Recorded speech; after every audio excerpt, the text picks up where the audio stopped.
Okay, so my name is Hugh Ward, and I've been asked to speak to you this morning about the EU Late Payments Directive. And like most of the presenters, I have a question for you. And the question is, and it's just a show of hands I want, how many people here have heard about the EU Late Payments Directive? Okay. Now, just in percentage terms, I'm just going to make a quick calculation on that. So 65. And I will come back. I'll come back to you. Come back to you later on it. How many of you believe that the directive has made any significant impact to the way you do business? Okay, that's a zero. Okay, I actually have some statistics in relation to this, which have been gleaned from about over 9,000 SMEs across Europe, and I'll give you those results later on. But the EU Late Payments Directive on commercial transactions was a reaction by the EC Commission on the fact that a lot of payments were being made late in Europe. And this had significant consequences for our businesses. So it covers payments from government entities to businesses, and also from businesses to businesses. And if payments aren't made on time, as we know, the impact is on cash flow. The impact is on the ability of that company to be able to employ people. And significantly, some companies do go out of business because they don't get paid on time. So a lot of insolvencies result from that. So I think we'd all agree that late payments are a problem. And the EU directive was a reaction to that to try and make it better. I just want to share a story with you. When I was coming up, I spoke to the hotel manager, and he told me that yesterday, an American tourist came in and wanted to check out the rooms. I think he was American. He could have been Canadian, Tim. I'm not sure. He said he wasn't sure about the accent. But in any event, he said, "Oh, sure, you can go upstairs and have a look, but you need to leave me with a €100 deposit on the front desk. It's our policy." So he said, "Fair enough. There's your €100. Put it on the front desk," and he went off to have a look at the room. As soon as he was out of sight, the manager took the €100 and he went across the road to his local butcher, who supplies lovely lamb to him. And he said, "There's the €100 I owe you." And he said, "Thank you very much." He said, "Thank you very much." Hotel manager went back to the hotel. The butcher then immediately took the €100 and went around next door to the pub, where the local farmer, who was Irish, by the way, was of course doing his farming in the pub. Because the Irish like to drink a lot. And so he said to the farmer, he said, "That's €100 there for the lovely lamb that you gave me." And the farmer says, "Thank you very much." So the butcher went back to the shop, and the farmer immediately held up the €100, and he called the barman down, and he says, "There's €100 for my tab," because obviously he's Irish and he drinks quite a lot in there. So the barman said, "Thank you very much. That's great." So the barman then kind of sidled off down the bar to the far end where this very pretty woman was sitting. She was the local prostitute. And the barman said, "There's €100 for your services." And the prostitute said, "Thank you very much."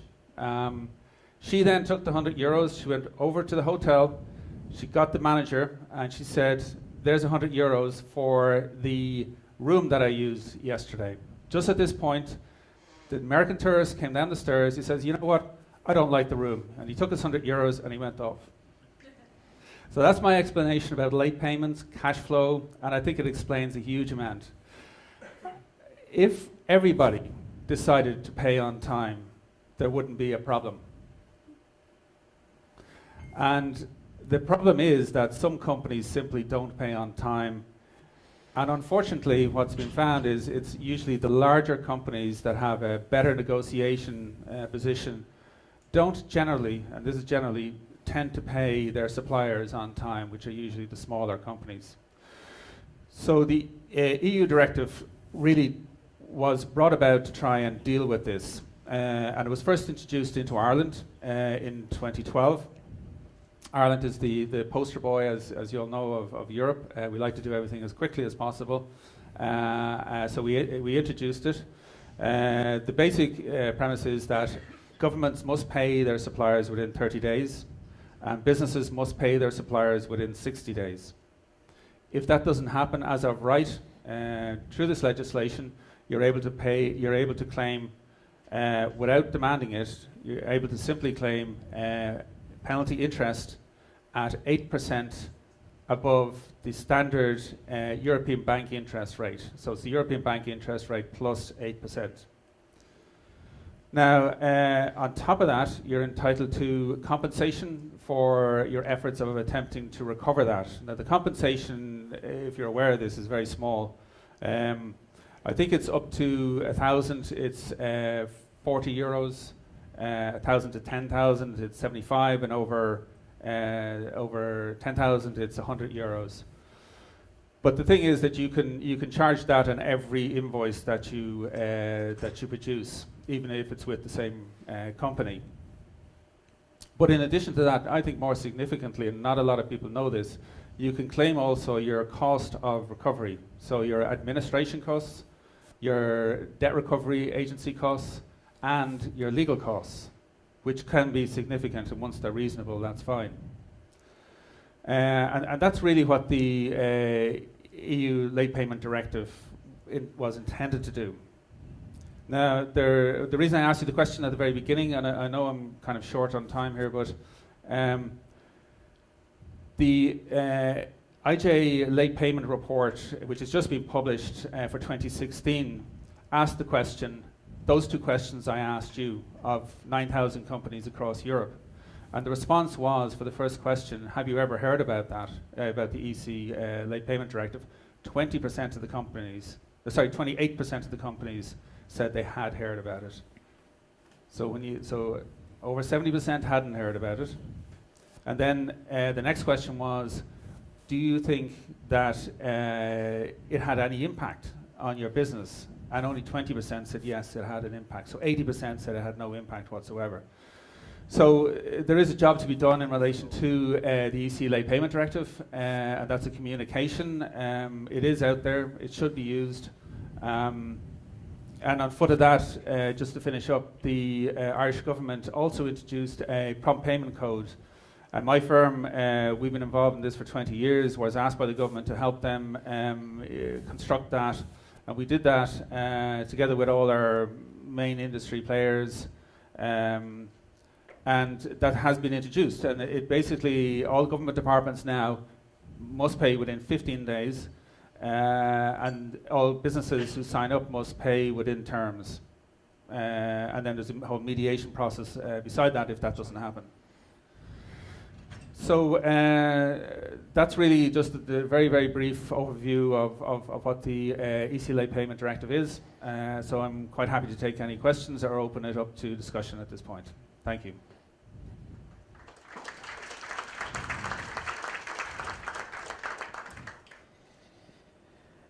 Yeah, good morning, ladies and gentlemen. I will need more space. I like to walk when I'm speaking, when I try to be interactive with auditory.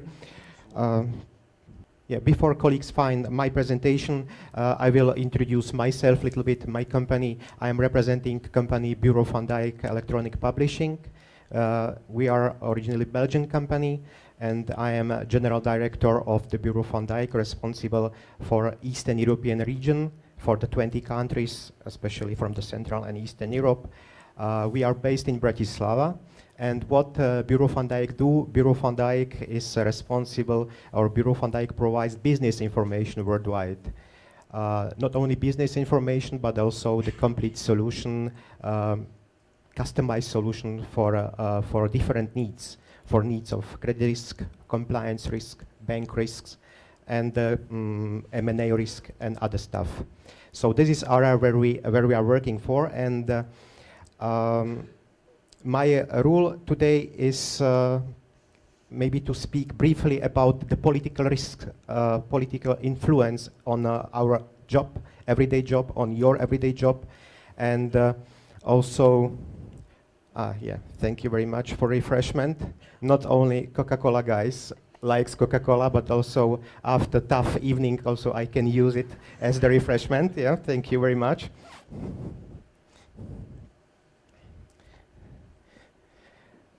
I would like to share with you my point of view, a point of view of a manager who is managing the whole risk within our company.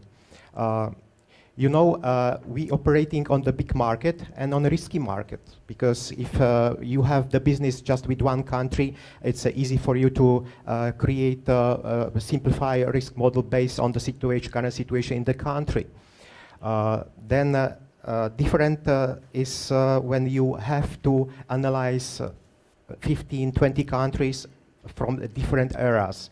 Visegrad, 4 countries, it's okay, so they're stable. We have the same, roughly same growth, very good legal conditions for our activities. But if you go to the eastern borders, we are talking about Russia, we are talking about Ukraine, current situation, or the situation was happened 1.5 years ago.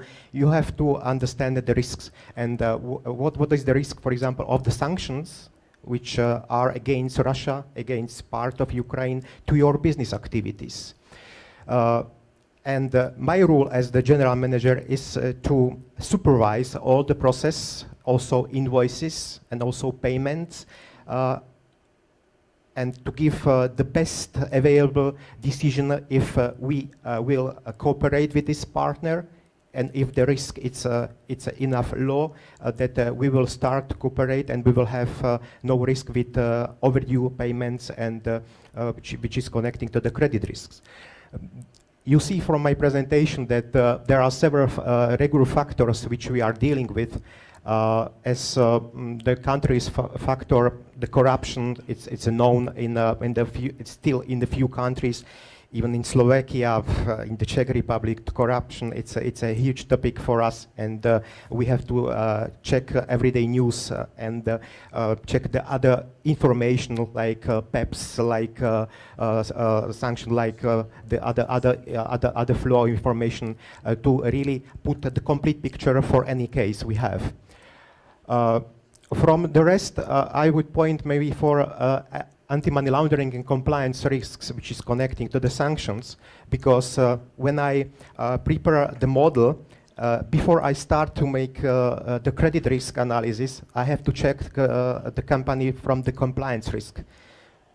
If the company is under the sanctions or it's in the sanction list, of course I will not start to cooperate with this company. So I will not give the direction to my credit risk people to start to cooperate with this. So it's mean that I stop the process immediately. So I'm talking about the complete risk. It's a non-financial, there is a compliance, and there is the financial risk. It's from my point of view, it's going together. And reputation factors. You know what's happened with Volkswagen, recently what's happened with Samsung, burn of one mobile, and then immediately stocks went down, and you have to take care in case of the current credit analysis with this company. As I mentioned, non-financial risk, it's related especially sanctions, and it's connected to the payment overdues. Possible payment overdues.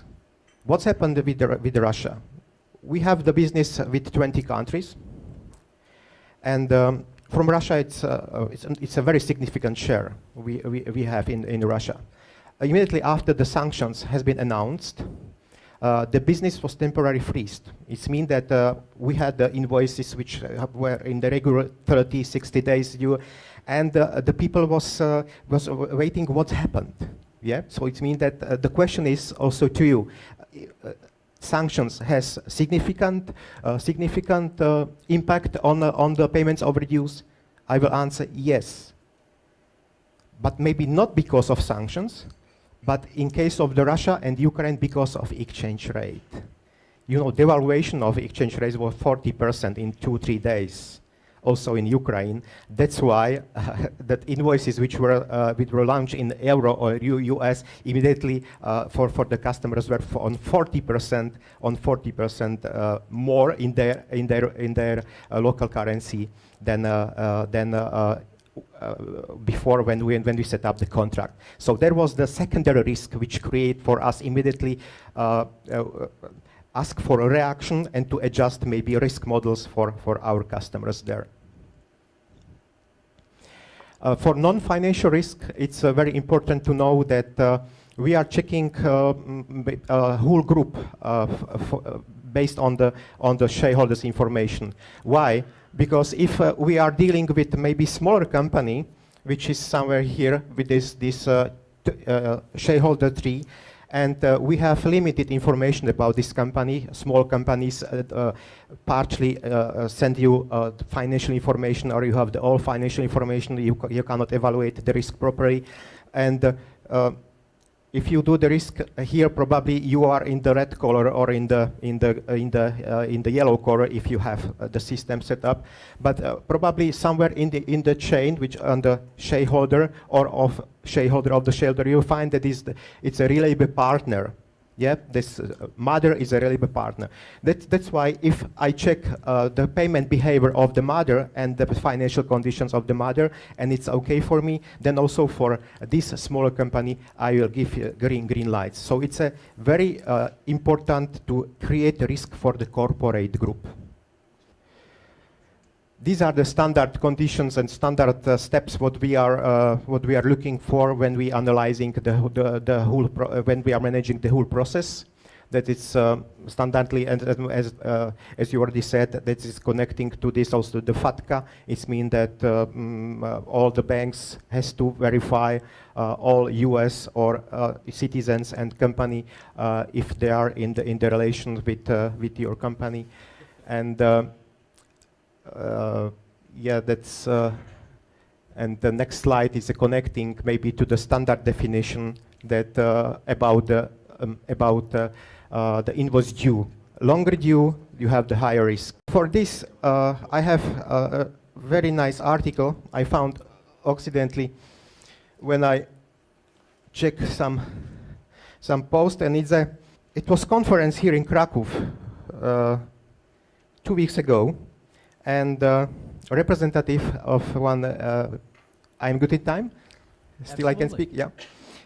And it's no secret that the company Tesco announced that for the medium and the small suppliers, they will create invoice due 14 days.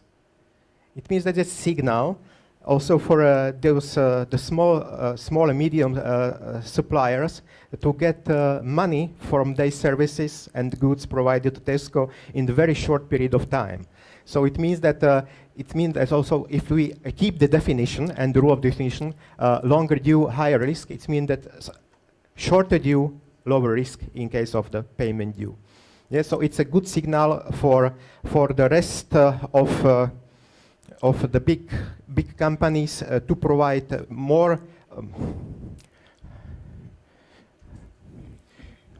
reliable or more practicable invoice due. Standardly, we have 30 days, but in most of the cases, the companies are asking for 60 days invoice due, 90 days invoice due, and we have the trouble to collect the money and cash at the end. As I said, we are in my company. We are using the product which is called Orbis. For the Polish people, you know the Orbis travel agency probably still exists. Yeah, I don't know. During the socialist period, it was the biggest travel agency in between socialist countries. So it means that Orbis Travels Agency is not same as the Orbis as the Bureau van Dijk database, but both serve for leisure. That's for the travel purposes, and our Orbis for your activities and to help you, or also to help to us to create really reliable and fully automate process of evaluating of the company risk.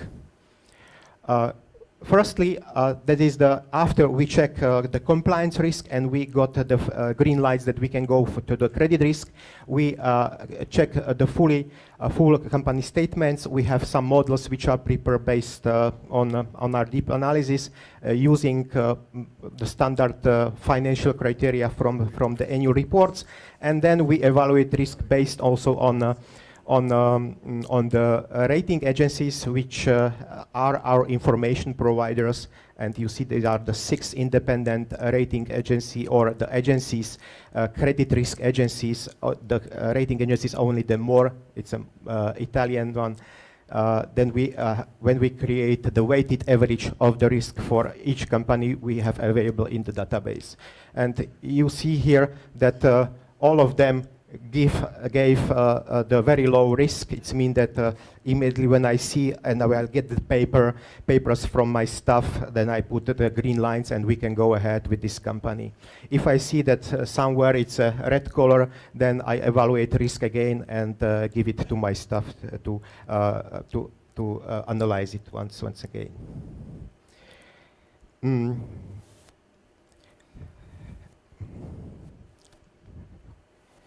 At the end, after sanctions, our world a little bit changed, and that's why also our work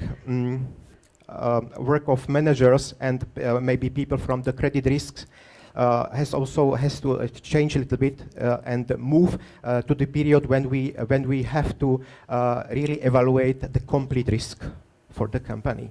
Complete risk, it means non-financial and financial risk. Your part is still financial risk, which is very important because you collect at the end this money.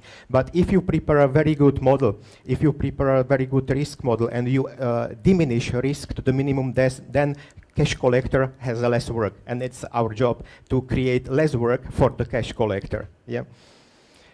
That is last point in my presentation. That what do you think that if developed risk model diminish your risk, diminish risk of invoice overdue? Let's see, you can answer A, B, C, D, and I expect that only the one will prevail. Yeah. Okay, so thank you very much for your attention, and I will be here also with my colleagues. There is a stand if you will have any questions, how we manage this process of the credit risk, how we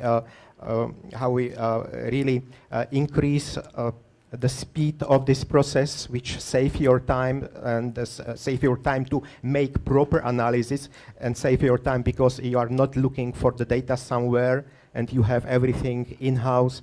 Then please come back to us and we will be happy to help you and to give you some answers. Yeah, thank you very much for your attention.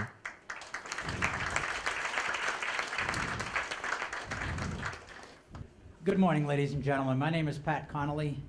I would be willing to bet that I am the oldest serving credit professional in the room. I have 40 years. Anybody here more time on the cross? Okay. In that period of time, I've seen a lot of transition, and I've seen credit move from basic credit, coordinated with credit and collections, coordinated into credit management, evolving into credit risk management. You now officially have your fingers in everybody's pocket. So to our colleague on the first session this morning, you're going to be the person walking alone at the head of the pack.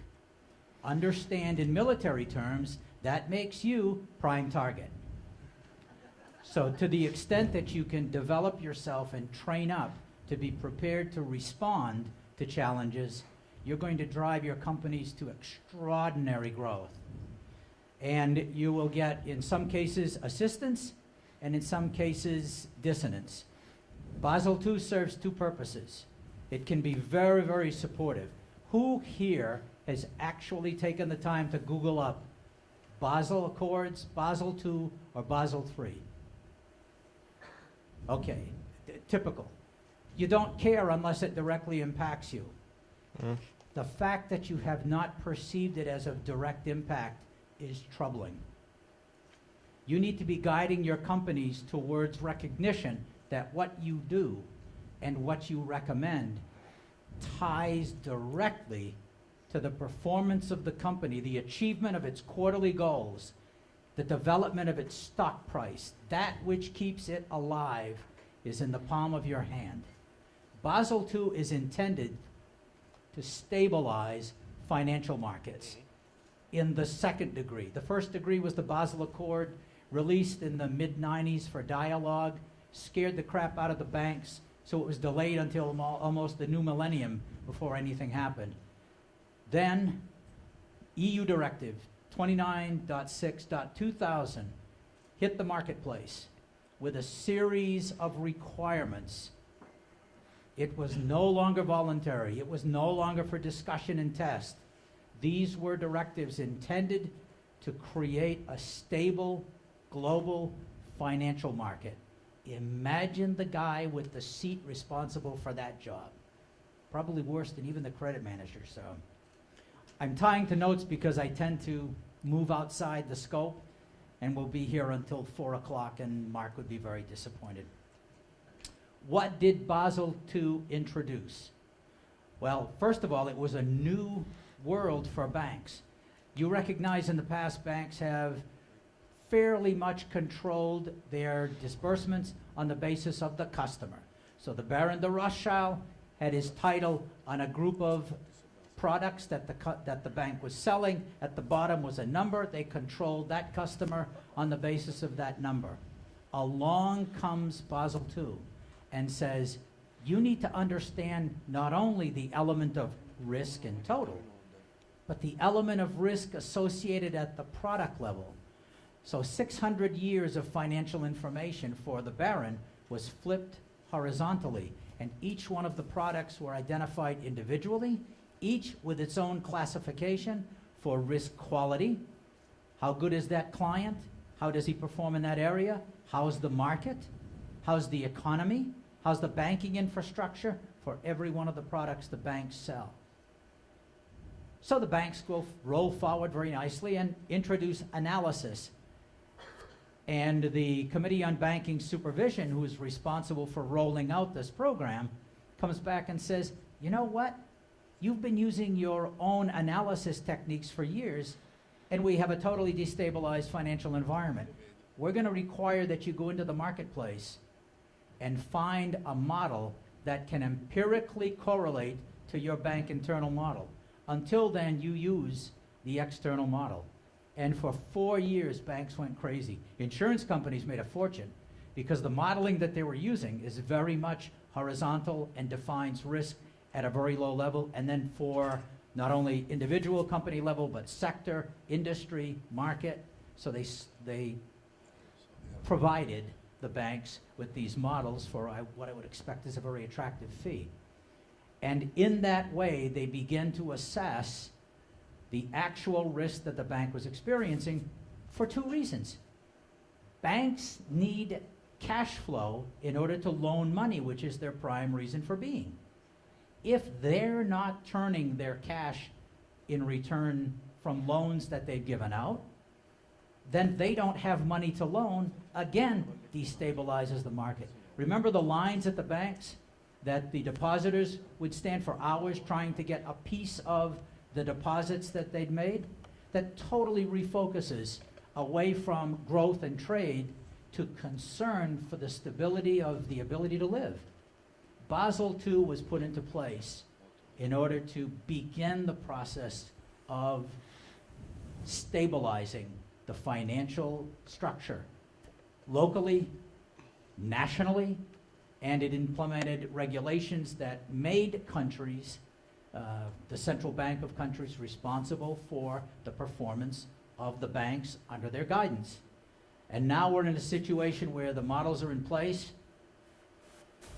It, to some degree, caused some level of dissonance in home bank countries. An example would be Germany, where you establish a business. At the time of the business establishment, you identify a bank. The bank sends a representative into your business, sits on your supervisory board, and provides guidance and liquidity according to the needs of the bank. So you move forward quite nicely. Basel II comes into place. That bank is deemed to have inadequate capitalization in order to support its business. So it starts to increase its reserve, it reduces its risk exposure. And a major segment of the market has their lines cut. All right, now, if you're thinking about the fact that, well, our Treasury Department deals with this, it has no bearing on me. Where do you think your customers are getting the liquidity to pay you? If you're looking at your aging, and your aging seems to be extending outward, perhaps your customer is unable to collect from his customer because of the drought of available credit from banks. Basel II. We had a lot of banks go out of business. The reason I'm mentioning this aspect is because a lot of people I speak with in the profession basically put that onto the Treasury Department's requirement, part of the cash management operation. We don't worry about that, they do. The reality is, in a business, in an enterprise, providers, suppliers are in the same banking network that you are, that your customers are. If there is destabilization in your financial market, it affects your inflows of raw materials or of goods to consolidate into your product to deliver into the market, so it constrains your ability to sell. Similarly, if you can't get loans, you can't offer open terms. Because your margins, I will guarantee you, your margins will not support open terms without a secondary level of capitalization. How many of you are aware of the capitalization structure for your business? How many of you have even heard the term before? Oh, thank God. Your inflows of capital, and capital extends beyond cash. Capitalization refers to cash. It refers to whatever debt structure you have in place, short, medium, long term, and then additional features such as securities that your company might offer in order to capitalize the business to enable it to grow and develop. Without short-term credit, you are exclusively left to collection of invoices, and very few organizations today can survive without open terms. And by the way, for reference, empirically determined, 5 years ago, 80% of all global trade was affected on credit. That number, through new research, is moving perilously close to 90%. If you don't offer open terms, then your growth, your survival is problematic. So, the market needs you.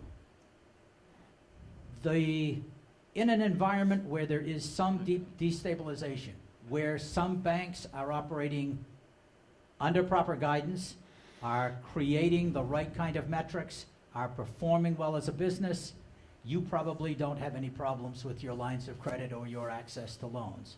In a market that becomes destabilized, it falls almost exclusively in your hands.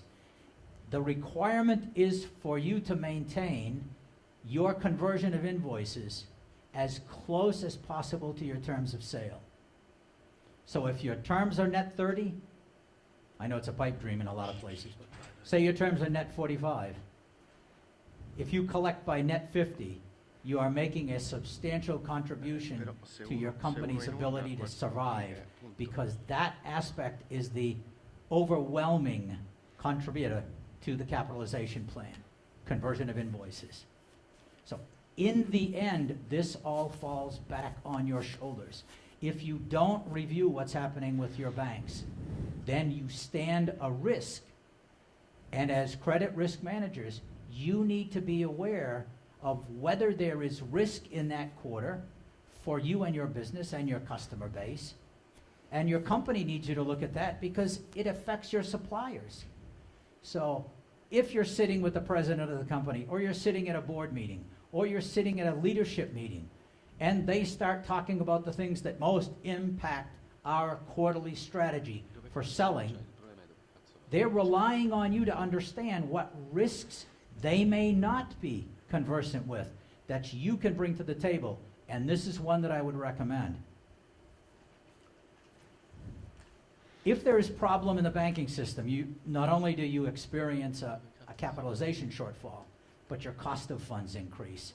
If your cost of funds increase, your cost of doing business increases. When you go to the income statement and you shoot down to the bottom line, the net that you're running your company on will decrease by that additional cost. To the extent you are competitively advantaged in your accounts receivable area, you have developed relationships with your customers, you get paid when your competitors don't. To the extent that that happens, you put your company in a better position to have a lower cost of capital. This is something you don't ordinarily see.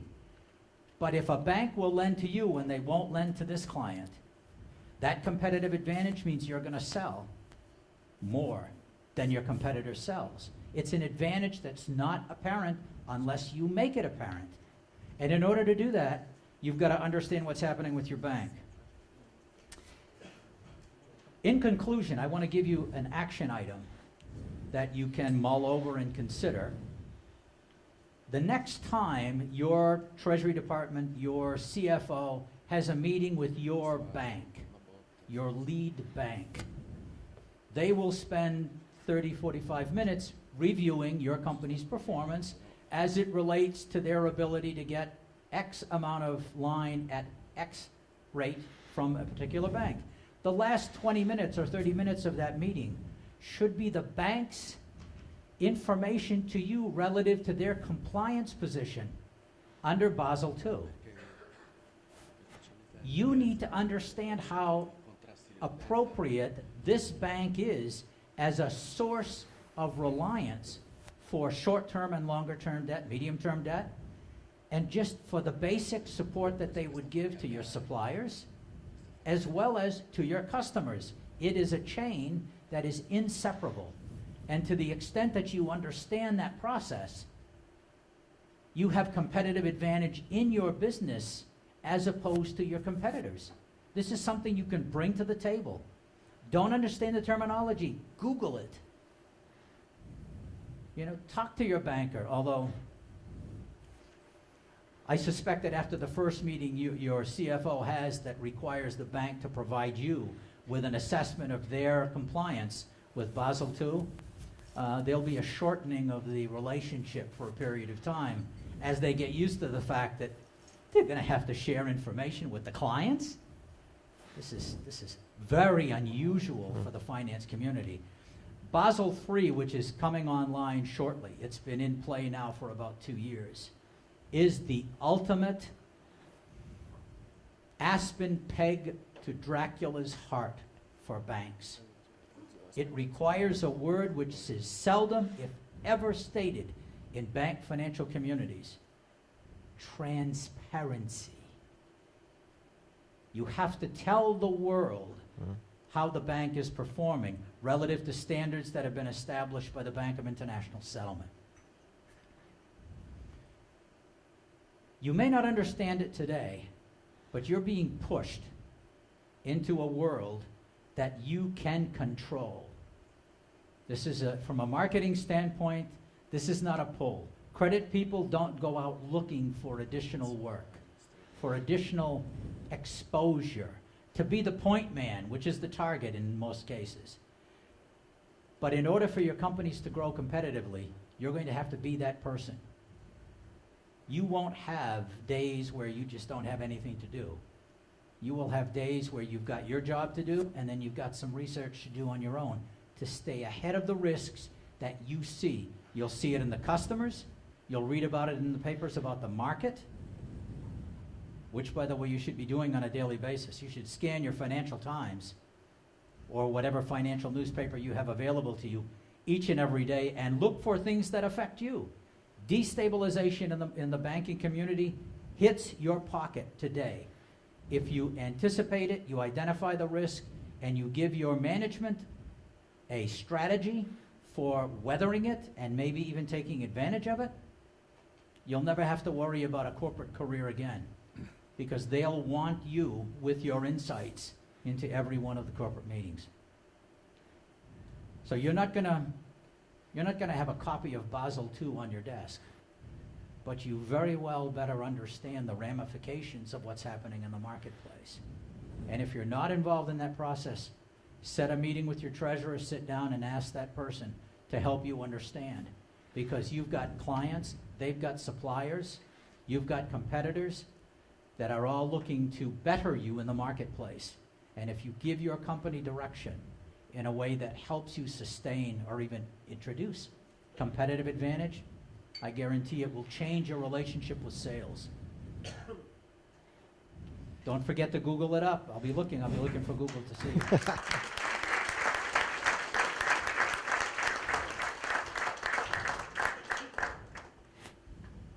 Maybe I have one more, not a question, but information for you. Recently, I was driving car from Bratislava, from Prague to Bratislava, and switch on the radio, and I heard interesting statistic. Statistic provided based on in EU countries for invoice overdue, and I was really surprised with what I heard. 26% of the total invoices which are overdue are from Greece. It was no surprise for me. 25% overdue invoice were from Bulgaria, Romania, and unfortunately Slovakia, which I was surprised. But it's figures which we should understand.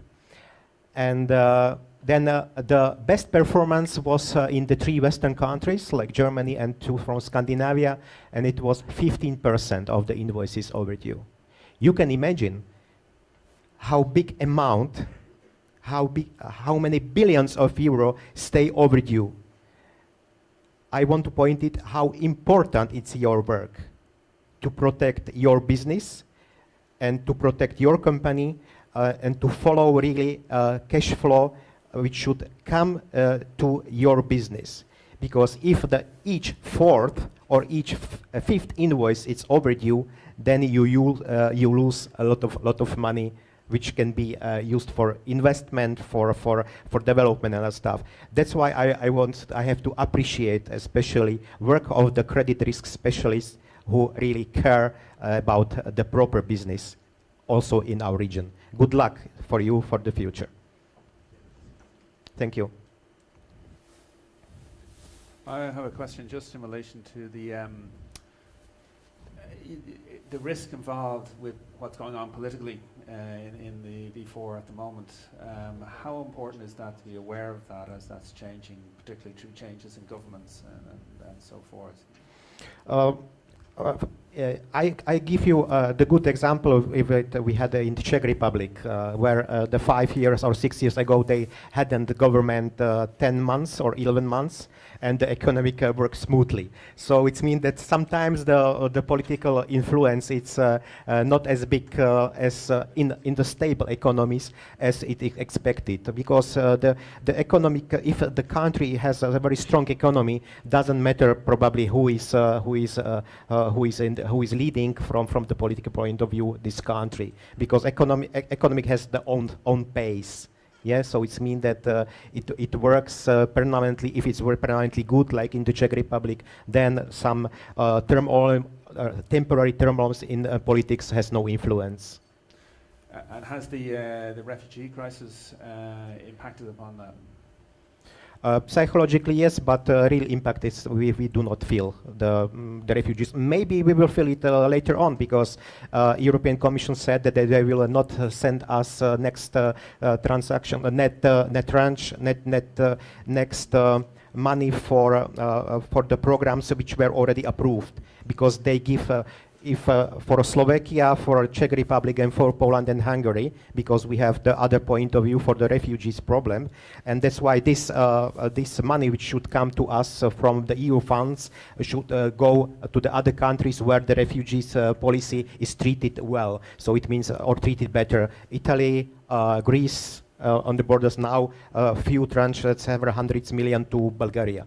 Yeah. So it means that we will feel it probably in our developing programs in 2017 to 18, because this $500,000 or 1 billion euro will miss us.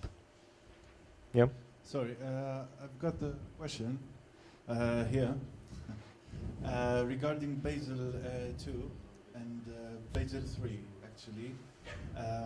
So one of the objectives of Basel II, as far as I know, was that after the subprime crisis, was as well the question of liquidity of the banks. Now we know the governments and especially the US government needed to save the banks because they got the liquidity problem. Now my question is regarding what is the status of the liquidity of banks generally in US and in other parts of the world, and whether really this was like a wake-up call after the subprime. We know how things work, but now we are almost, well, 8 years after the Almost a subprime decade. crisis. Yeah. Did banks really respect do they really still care about their liquidity? As for us as credit collectors, this is a major issue. And regarding Basel III, mainly, since this would be now the challenge. Basel III, you talked about transparency. Right. Will it really require this from banks? And actually, we talked about the importance of liquidity. Thank you. They went live with Basel II in 2005. So we've got now almost a decade under our belt where this consciousness of reporting and compliance should be in place in all areas. You have two areas of consideration. One is the banking system, the financial system itself. Basel II is firmly in place. Basel III, with respect to the transparency issue, has been postponed and postponed and postponed. If you're a Swiss banker, the last thing in the world that you want is for somebody to be viewing the content of your portfolio.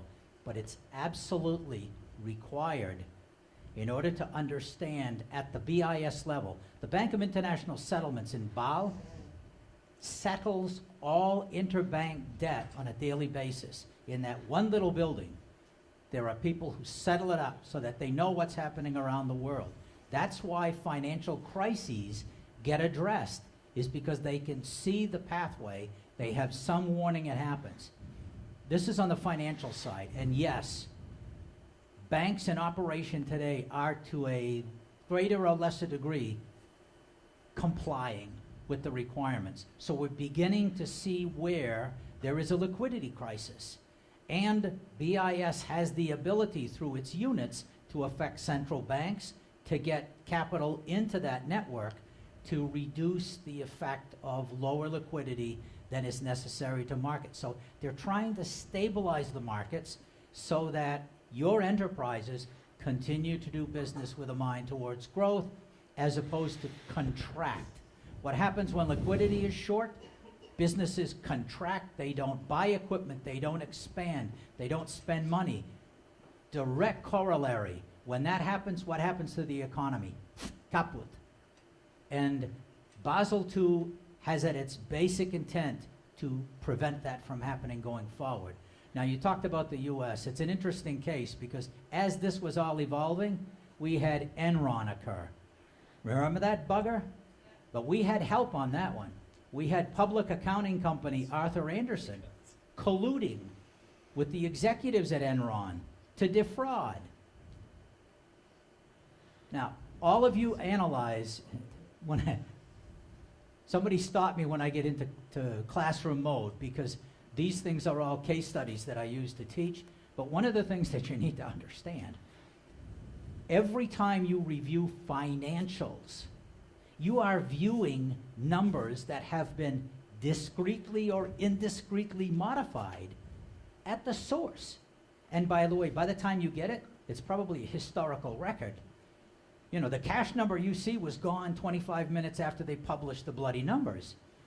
And you're making decisions, oh, I'll give him $1 million credit line. Look, he's got 40 million in cash. Ring up the bank account today, $27.87. Which is what you would expect. You don't want cash sitting around. First of all, it makes them targets for acquisition. And secondly, it's inefficient use of funds, and boards of directors fire presidents for having a lot of cash on board all the time. So But back to the Enron situation. What happened from the experience in the banking disruption associated with Enron was our old friend Sarbanes-Oxley. Two congressmen got together and said, gee, we can do something to fix that. Let's find the culprits, okay? Enron, executive team, absolutely going to jail, not making a penny, carve back that money in. And by collusion of Arthur Andersen, which by the way no longer exists, as you know, the results of the legislation took both parties to task. First of all, board of directors, you don't get to say it wasn't our decision. He's the president, he ran the company, and hey, the auditors said it was okay, so we just said fine. We signed off on it. Wrong. The Sarbanes-Oxley Act makes it a crime to not understand the nature of risk in the finances that are reported to the market. Your shareholders, your stockholders, your stakeholders rely on that document to assess their ability to manage a relationship with you. If that's faulty, the accounting firm externally is held accountable. The board of directors individually are held accountable, and certainly the company leadership is held accountable, with the objective of having those documents available for you to assess with some degree of credibility. When you start doing business in emerging nations, you're going to get an 8.5 by 11 piece of paper with numbers on it. That's the financial statement. You're going to get it certified by a CPA or an accounting guy with his seal and lots of numbers. And in fact, it's the numbers that the guy that runs the business gave to the accountant, and then the accountant put his seal, charged him 25 peso, and you're off and running. This is what you're using to evaluate risk on accounts. It's your job to understand in that market, in that town, with that group of companies, what that information means. It may, to you, mean you evaluate this one as against the last one you got. You take a look at the growth in sales. You look at the growth in payables. You look at the cash flows, if any. You look at the profitability, if any, and you make a decision whether you increase, decrease, or pull the line of credit. And then you take that experience and you compartmentalize it along with all other companies of similar nature in that industry, in that market, and it sets the platform for you to make future risk analysis and assessments. That's how you protect your company. But Sarbanes-Oxley did us a favor. It has resulted in much better compliance because the names that go onto the financial statement that are submitted and discussed are liable for what's on that financial statement. So you'll see receivables numbers now potentially a little lower, with the reserve a little higher, as they introduce recognition that the aged balances have increased slightly. And by the way, that's for another course item. Take a look at your trial balance, your aged trial balance. That's a net number, right? You realize if you have 100 million debit and 100 million credit, you have a zero balance. You're going to fix it by fixing $100 million in debits and $100 million of credits. You think that's not going to destabilize the market perception of your company? Take a look at those things. That's your realm of responsibility. That is a risk element that almost nobody looks at. That net line can hide so much intrigue that it can put your company into bankruptcy. So go back to your company, tell them you want a detailed aging. Take a look at all the components. Yeah, this is the net line. Run it down. Debit, debit, credit, credit, debit, debit, debit, debit. You'll be 100 of them. Find the root cause of those problems and then set a strategy to fix it over 1 or 2 fiscal quarters so you don't tank your reputational capital. But again, all of these items, Sarbanes-Oxley in the US, EU Directive 29.6 in EU countries, they are all intended to stabilize very volatile markets. And it starts with you. Look at your portfolio. Understand where your capitalization is coming from or should be coming from. And know that you do your job extraordinarily well, you will set a growth pattern for your company that will go on forever because you'll set the process. Too much information probably, but it made the point. Any other questions? I'm going to get the hook. He's coming over to give me the hook, so. Thank you.